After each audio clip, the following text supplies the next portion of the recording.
bola tayyor yoki tayyor emasligini qayerdan bilsa bo'ladi debdi. Bu savol juda ham takrorlanib kelyapti. Bu savolga javob berdik menimcha. Bola tayyor ekanligini yuqorida aytdik. Bola tayyor ekanligi o'sha savol berishdan qo'rqmaydi, kattalar bilan muloqot qilishdan qo'rqmaydi,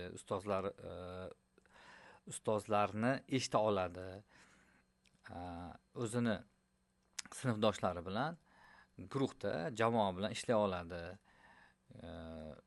Xullas, har xil kaprizlar bo'ladi, bolalarcha kaprizlar. Mana shu narsalar ancha yo'qolgan bo'ladi bolalarda va biroz ustoz o'z darsga kirgan paytda his qilasiz, bola sizni yaxshi eshityapti va bilim olayotganligini his qilib turamiz. Mana shu bolani maktabga tayyor ekanligini bildiradi. To есть biz faqatgina o'qish, yozish nazarda tutmasligimiz kerak. O'qish, yozishni bilmagan taqdirda ham birinchi sinfda ustoz o'qish, yozishni o'rgata oladi. Bilmagan taqdirda ham bizga maktabga tayyorgarlikni mana shu o'qish, yozishdan tashqari bo'lgan hozirgi aytgan ruhiy tayyorgarlik, kommunikativ tayyorgarlik bular juda ham muhim. Bu o'qish, yozishdan ham muqaddamroq turadi.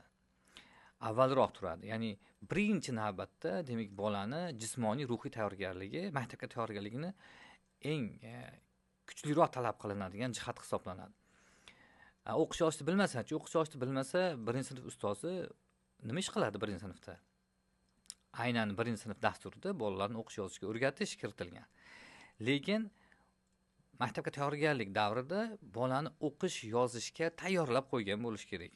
Ya'ni bolalarning qo'llari ruchka ushlab yozishga tayyor.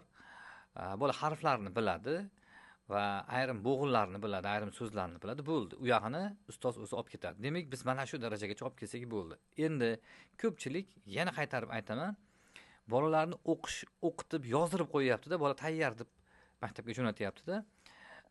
Qanchadir she'rlarni yodlagan, yozishni biladi, o'qishni biladi, maktabga tayyor deb qabul qilyapmiz. Lekin mana shu birinchi sinfda men yuqorida aytgandek, biz uchun muhim bo'lgan jihatlar tayyor bo'lmaganligi uchun ham mana shu tayyor bo'lmaslikni o'zi aynan bolani o'ziga zarar bo'ladi-da.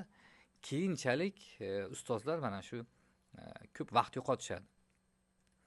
Mana shu jihatdan. Shuning uchun bu savolga mana shu tarzda javob berdim.